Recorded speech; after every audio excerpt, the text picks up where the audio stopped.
আসলে আপনারা এই ভুল কাজ করবেন না। 1.5 বছর পর আসছে আমার এই ড্রাইভিং ছাত্র। সে যদি আসতো, একটু যদি চর্চা করতে যদি আসতো, আমাদের ফুলবাড়ি ড্রাইভিং প্রশিক্ষণ কেন্দ্র তাকে সুযোগ দিত। সুযোগ দিত না? হ্যাঁ অবশ্যই। আমার ড্রাইভিং ছাত্র ভুল করছে, সুযোগ পেয়েও হাতছাড়া করছে। আপনারা এই ভুল কাজ করবেন আমার না। গাফিলতি। গাফিলতি? আচ্ছা, ব্যস্ত ছিলে। আবারও আসছে। লাইসেন্স আছে না? হ্যাঁ আমার লাইসেন্স। দেখি লাইসেন্স দেখাও তো। লাইসেন্সও করছে, লাইসেন্স করছে। দেখি লাইসেন্স দেখি।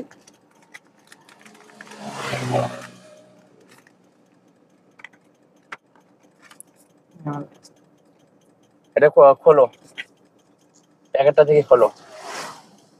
এই যে আপনারা দেখতে পাচ্ছেন, আমার ড্রাইভিং ছাত্র মুশফিকুর 1.5 বছর আগে সে গাড়ি চালানো শিখছে ফুলবাড়ি ড্রাইভিং প্রশিক্ষণ কেন্দ্র থেকে।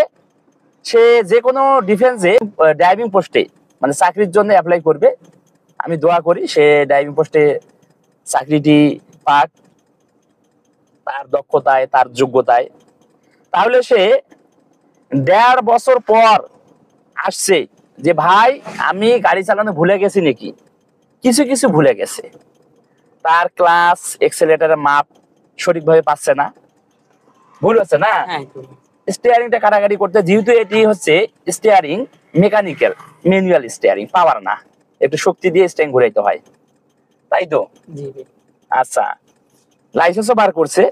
আমাদের কাছে প্রশিক্ষণ নেওয়ার পর সে নিজের যোগ্যতায় পাশ করে লাইসেন্স পাইছে। তো দিনাজপুর ডিস্ট্রিক্টে নিজের যোগ্যতায় পাশ করে সে লাইসেন্স অ্যাপ্লাই করছে এবং লাইসেন্স পরীক্ষায় উত্তীর্ণ হয়েছে।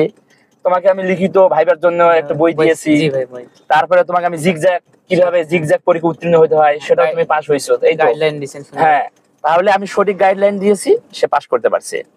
তাহলে এখন 1.5 বছর পর আসার পরও আমাদের ফুলবাড়ি ড্রাইভিং প্রশিক্ষণ কেন্দ্র তাকে সুযোগ দিছে যে আসলে যেহেতু আমাদের প্রতিষ্ঠান থেকে সে ড্রাইভিং প্রশিক্ষণ নিয়েছে, নেওয়ার পর ভুলে গেছে, 1.5 বছর পর আসছে, আবারও হাত ক্লিয়ার করে দেওয়া হবে। একটু সময় দিতে হবে। সময় দিলে পারবে না? পারবো।